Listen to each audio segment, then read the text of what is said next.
Welcome back to Advice with Friends.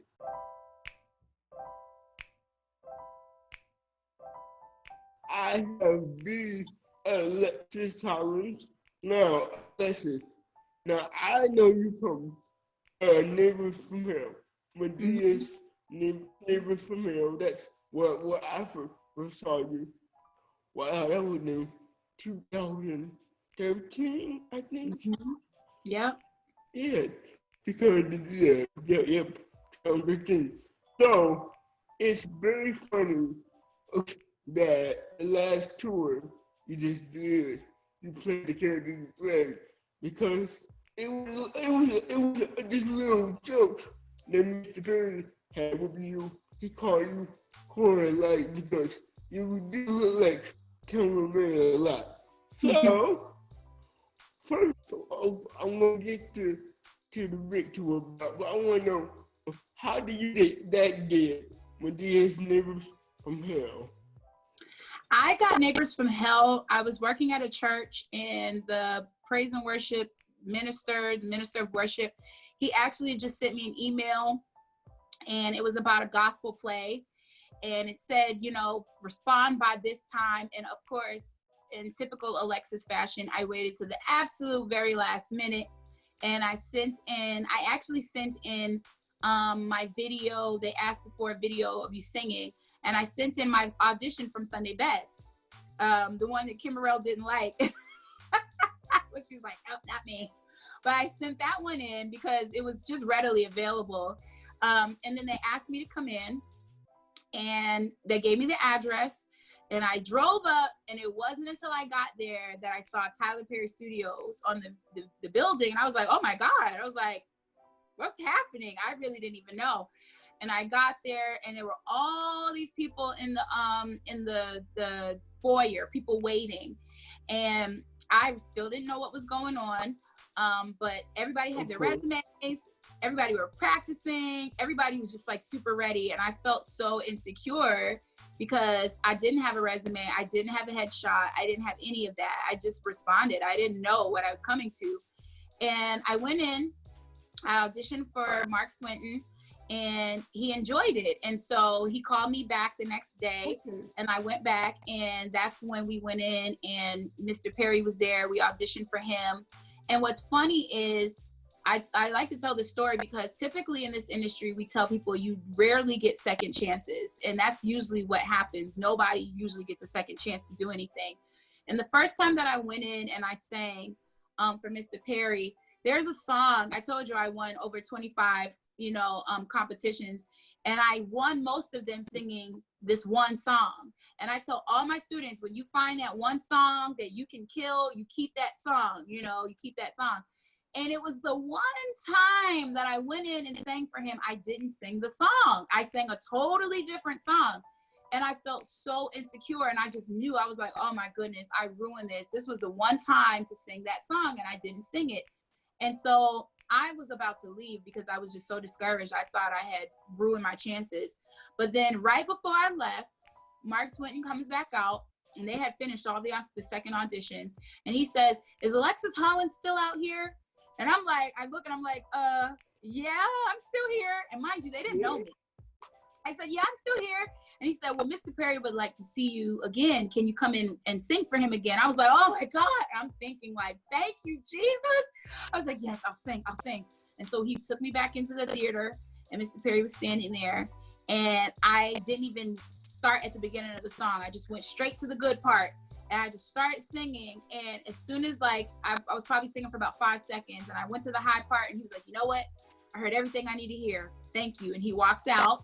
And then they let me know, that booked that job. And so that's how I got that job. I just showed up. I just responded. So that's that. So he walked out. Wow. He walked out because he was done with all of the, he was done with all of the rehearsals. He was done with all of the auditions. He was like, all right, got it. I got everything I needed. And he was on to the next thing. So he let everybody know who he wanted, and he went on to his next project. That sounds like him, yes. So the whole correlate thing That's so funny. And you we the show is, of course, advice for parents, and like I agree on, which you guys played your sisters in the last tour, and me and her were talking about like, basically it's who you know in this business. So like, I'm sure like when they were casting the last tour, it was like, maybe we call Alexis, she can do it. How so was that kind of how you got on the road? You said, was it what on the road?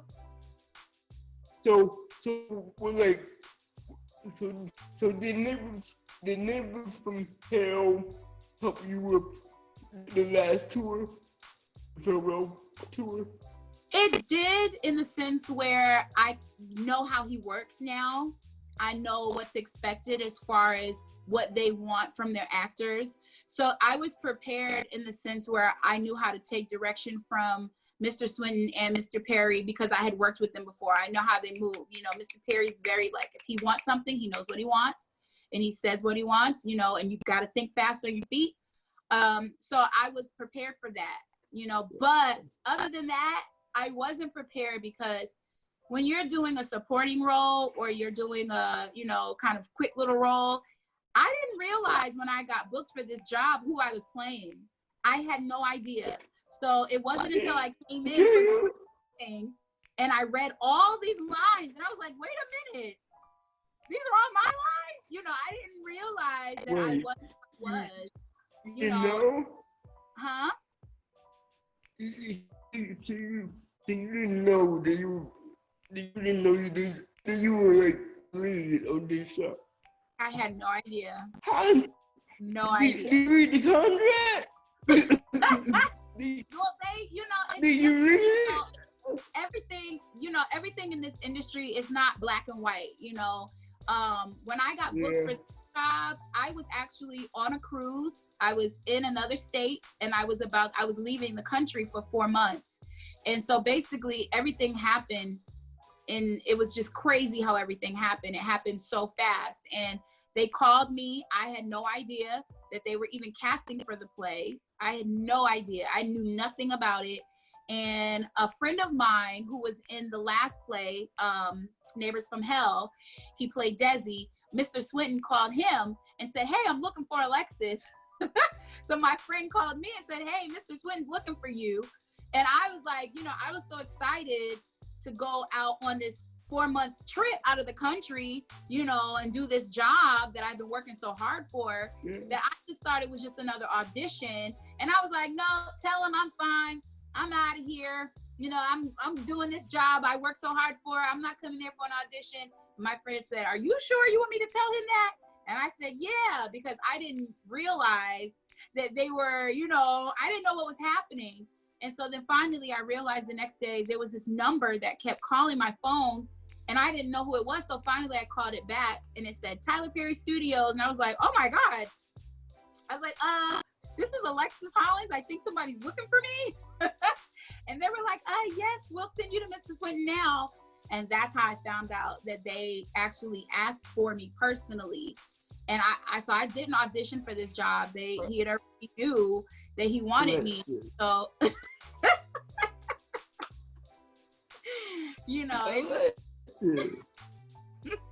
what? So you did go like, no, listen, honey. What? I am so glad you did not listen to yourself.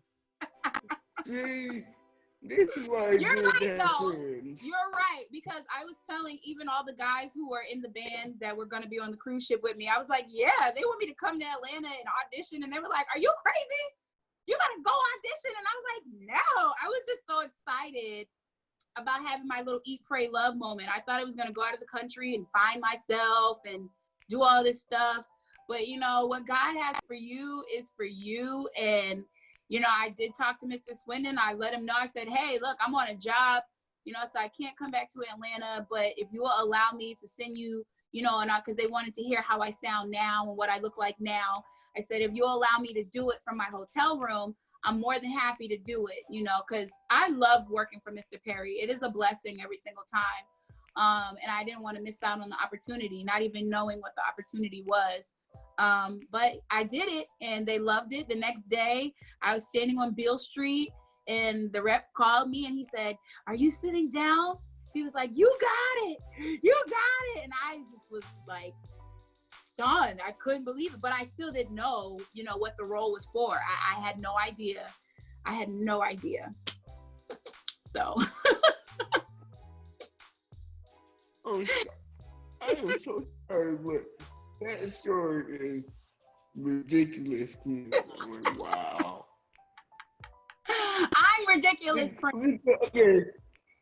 Because luckily the play is it's out now, but because this is gonna come out August 27th.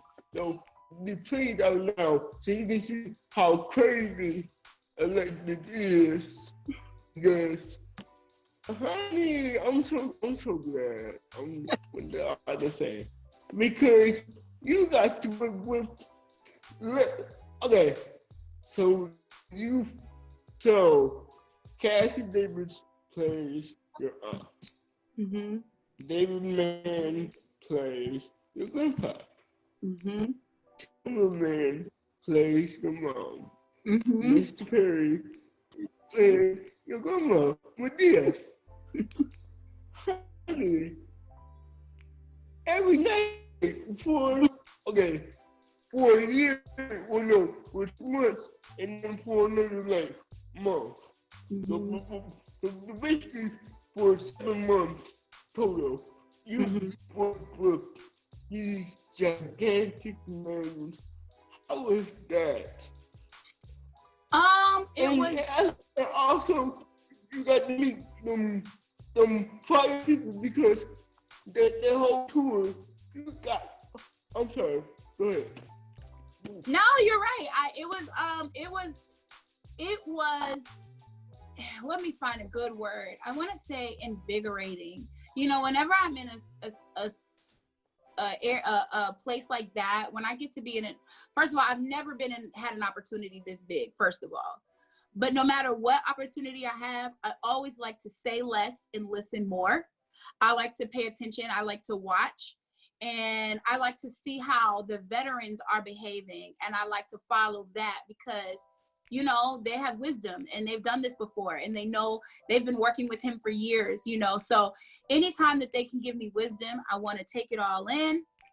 And I want to listen. So it was intimidating, but in a very healthy way.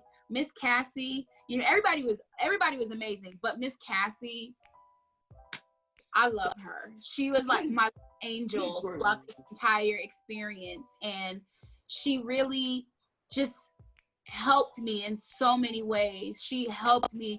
And with Miss Cassie, I'm the type of person where you got to shoot it to me straight. You can't coddle me. I don't do all the, but I need it like, get yourself together. Get it together, you know, fix yourself, straighten yourself up, get your mind right. And she's very much like that. And it helped me in so many ways. You know, her honesty, it really, really helped me get into this character and to become Darlene. And I'm really grateful for her. And I love Miss Cassie. I love everybody. Everybody was just tremendously like amazing on this tour. You know, the people you know and the people you don't know. It was such a great tour. So I really thoroughly enjoyed myself and I learned a lot. And I did get to perform for pretty awesome people. Yeah. Okay, so we didn't name drop a couple names. So you got to perform for, you know, I'm gonna say that for last.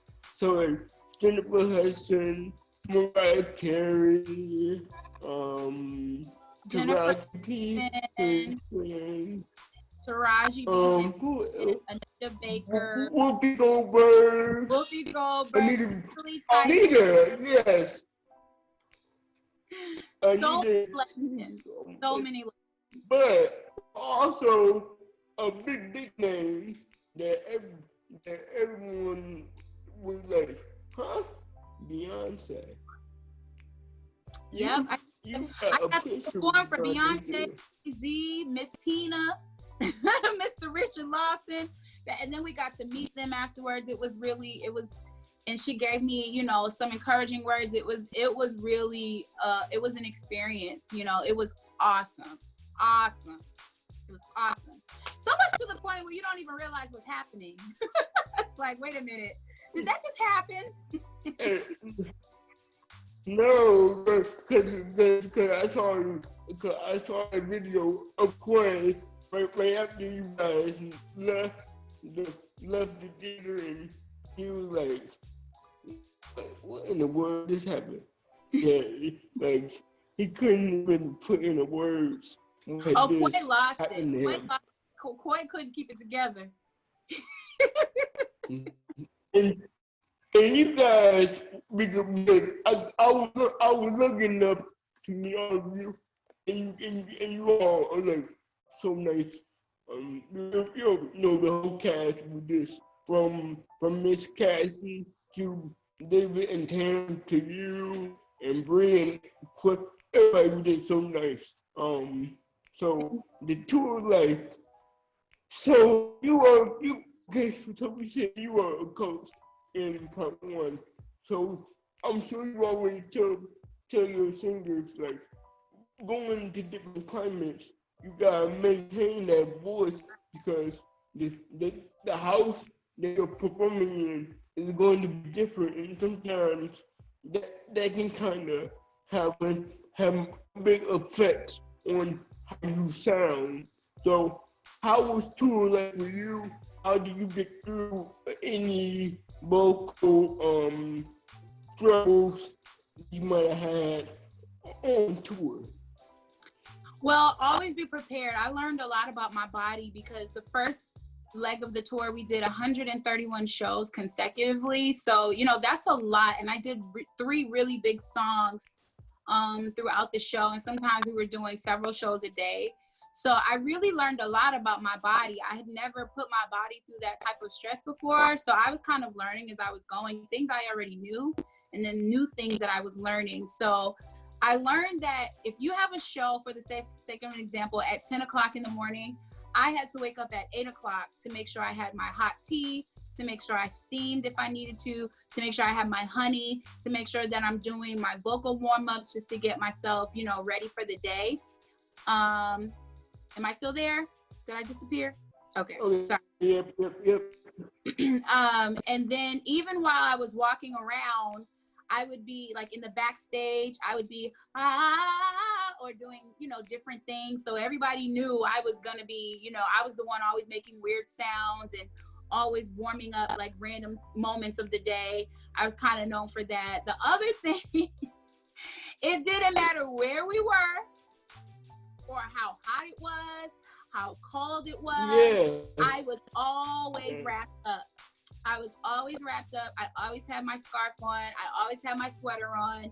I always kept something on my head because, like you said, when you go to different places, the climate changes and that can affect your voice, you know? So keeping my instrument moist and keeping it protected was really how I got through it. You know, so much time, they would tell me I look like a little refugee walking around because I was just, or a bag lady, because I always kept stuff with me and I just looked like I didn't have a home.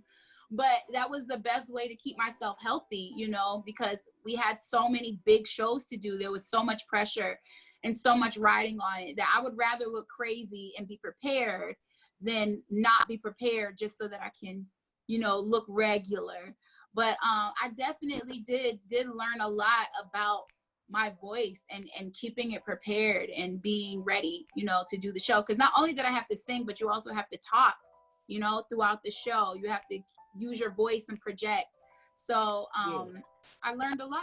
So yeah, like those, I was just, you know, you gotta keep that instrument together. And like you said, you know, sometimes in a 1,200 seat house, but then sometimes you're in an arena with 12,000 people, which, my God, wow, that's because the whole that second leg was just all arenas because of Mr. Perry's fan base and because of his time, he couldn't even do the small houses you guys had to because of the demand. You had to do the big arenas, and arenas are not the best place for singers. And that's why I don't go to a lot of concerts because you really can't hear anything, and it's very annoying. But well, you guys got through it, and like the last two shows, I saw both. I know I'm crazy, but I saw both shows at the last day, and you guys sounded incredible. Now look, how did you keep your composure with Tamela? Because Miss Tamela has this, you never know what she's going to do when she starts singing. And sometimes she'll catch that ghost and she'll go in. And so you guys just stand there and like, I don't know how you didn't just fall out on stage because like, I remember the last show,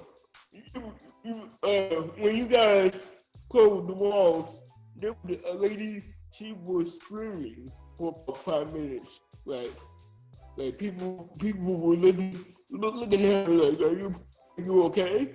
Because Tamela does this thing where you guys have to download BT Plus right now and go watch Let This Tamela Sing. It's how was it for you? Cause wow. It's interesting because when you've done it that many times, I think you're trying to stay present because you're still doing a show, and B, you're still trying to lend yourself to what's actually transpiring, which is a move of the Holy Spirit. But at the same time, it's like there was really nothing that I could do to make that moment any more profound, except for to step back and let God do what he was doing through her. In that moment, it wasn't about me, and I did what felt natural, which was to step out of her light and to go have my own personal moment, maybe on the side of the stage, as not to be a distraction, because whatever God was doing with her in that moment, you got to make room for that, and that wasn't a part of the play. That wasn't a part of what we were supposed to do. It's what happened. And so as respect to the Holy Spirit, as respect to the gift that God has given her, it was, to me, the most natural thing to step out of her light and let God do what he was doing, and then I worship on the side and do what is natural to me. Because the other thing is, I don't ever want to force worship either. I don't want to, fall out just because people think I should, or, oh, this would be really cool if I just kind of broke down right here. That's not natural, especially if it's not a part of the show. I want God to really, because, people come from all places, and a big reason why Mr. Perry does what he does is because of his ministry, and so when there is a move of God happening, you don't want to impede that, and you don't want to interfere on that. So that's where I was. It wasn't easy, but it was blessed. It was a blessing to me. We would stand back there. If you see it happen, you see me, Mr. Perry, and David, we would all kind of, whoever come from the back, and we would just stand there and watch her go, And so it was really just something to see God moving in that way. So it was exciting, but it wasn't about me. So that's how I kept my composure. I moved out the way and I let her do what she does. No, cause that last show, I was yelling, I'm like, okay, you go in, and that whole arena is like, if you haven't seen Mr. Perry live, I feel so sorry because It is. it's Yeah. it's first of all, and then also add David and Miss Cassie to the lineup and Quay too. When you have 4 comedians and like because Mr. Billy he loves to have fun with you guys and especially you. And like you would you cooking dinner, you ain't cooking dinner, you got nothing. I just talked Walter a couple weeks ago. I did an interview with Walter, and Walter was telling me that his joke he was trying to prank Mr. Perry with the napkins, and that's how that started. So it's like working with somebody like that. You first of all, you did good with your composure and not breaking because even though I had seen the show a lot of times, it was just every time I found something new that you did or that he did, like wow, like what can people so for the ones that didn't get to see it, what can they kind of expect from the female play? Well, I think that you can expect really, let me think, because it's interesting watching the plays for your whole life and then being a part of it is kind of like mind-boggling because it is historical for me. I grew up watching Madea, so it's like, whoa, I'm actually a part of the franchise. I'm actually a part of history. So it's hard to kind of look at it objectively, but what I really think people can take is, there is medicine in laughter. There's healing in laughter, and there's freedom in laughter. And I think sometimes when we marry the truth with a little comedy, it's easier to kind of take it, and it's easier to kind of swallow it and to take it in. And I think that Mr. Perry is so good at that. He's so good at talking about things that are relevant to people and that resonate with people, but doing it in a way where it's palatable and people can actually receive it, and it still hits home, but it's not so hard to swallow. The truth is not so hard to, face. But you're right, we had so much fun. And the cool thing about Mr. Perry is he was always being spontaneous, and it was really fun. It was a whole lot of fun every single night. And you never knew what was going to happen. He tried to prank us so many times. And I think one time they tried to prank him back, but it didn't work. But he definitely, he loved to try the pranks, So it was just fun. It was always fun and fresh, and it was always new.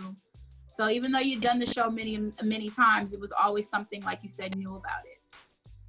What's your advice to upcoming artists? What's my advice to upcoming artists? Yeah. My advice, what would my advice be? Let me think, because I want to give some good advice. My advice would be, well, it's kind of different. For artists or actors, I think anytime when it comes to entertainment, do your best to be prepared. Don't take anything personal. And if you don't know the answer to questions, ask, do your research, go get training. This industry does require a lot from a person, a lot, not just physically, but even mentally and emotionally. So I think that's something that people have to consider, that it's not just about the fun and it's not just about who you get to work with, but being prepared all the time is always going to help you. It's always going to be in your favor. And then knowing to just be able to take criticism objectively and not take anything personal, so that you're always growing and you're always becoming better. And then understand that being your best self isn't always going to look the way that you think it should look, because I don't think I ever imagined myself being you know, in the front and being a lead. And that really, it took me some time. Even though I was playing Darlene, I didn't know who Darlene was, and I don't think I became Darlene until the very end of the first leg of the tour, you know. And even on the second leg, I had to get reacquainted with who she was and become comfortable so that I could actually really be this character. But that takes a lot of inside work. So I just think it's good for people to be prepared to really be vulnerable, you know, be willing and ready to kind of do things that maybe you wouldn't have necessarily expected yourself to do, you know, because that's when you start growing, is when you start testing the waters and learning. So be prepared, take constructive criticism, don't take it personal, and try new things. There you go. I think that'll set you off good. And also be professional at all times. Be professional, I think. But you know what? It's interesting about being professional. You have to learn, because in this industry, what you think might be professional in the corporate world, it's a different standard, you know. So that's why I say less and learn more, because you do have to. Every atmosphere is different. You know, the way that they work at Tyler Perry Studios, they may work a little different at, you know, I don't know, Warner Brothers Studios or some other, you know. You just never know. Everybody's different. So I think it's good to always sit back and learn and watch and listen. And I think that's a big part of being a professional, is adjusting to your environment. Alexis, how can they reach you? Because they need to reach you. Like, if you need people to hear you, you can reach me on Instagram at It's Alexis Hollins, ITS Alexis Hollins, and HollinsHaynes.com. You can reach me on Facebook. I believe my name on Facebook is Alexis Lynette, but you know, you can search Alexis Hollins and it'll still come up. But definitely, Instagram is the best way. I'm always there. Or my website is probably an even better way. I'm on there all the time and it comes right to me. So get me through there. Go follow her and go to those stories. If you're having a bad day, she will definitely cheer you up, because I'm not gonna call you crazy, because that's rude. But you are something else. You are something else, and you are saying everything that I wish I could have said, but I don't, because I have a talk show and a company, so I can't say everything. But thank you for saying it for me. I really appreciate it. Go see Madea's Flow Play, Tyler Perry's Madea. Yeah. I make sure we put the full name. It's Tyler Perry. Don't forget that. Madea's Flow Play on BT Plus, streaming now. Like today, like you can like go off right now and like go here, let you sing I Can't Stand the Rain. Like nobody business. It's crazy. So I'm excited to see it too. You know, this is like our first official chance seeing what everybody else sees. So I'm excited. You know. Yeah. And because then you do some. I'm gonna cut it off. But the way you took the inner ears out that was genius. The way you what? What did I do? No, I think you had the inner ears to hear the band sometimes. So the way you took the cut off and just slipped that back, no one caught it but me. I'm the one that like watches everything that people don't watch. So no one caught it, but I'm like, okay, Alexis, I see you. You know, when we're in those big things, you can't hear no music, so that'd be the only way we can hear the music. You know, otherwise we'll be sitting behind it. So I would have to sneak it in and out, you know, so I can hear what I'm doing. You did good. Good. No one caught it. I'm looking around. No one. Okay. Yeah. Professional. So, Tyler Perry from this Flow Play is streaming now on BT Plus. Don't get the problem like that. It's Alexis Hollins. Don't forget to go do hollistonhands.com. He has some projects, some singles out. So I'm sure you can go to Google Play, iTunes, SoundCloud, just type in Alexis Holland, and the single will pop up. Don't forget to like, comment, share, and subscribe, and follow me. And we're going to see you next week. Okay? Bye. Bye.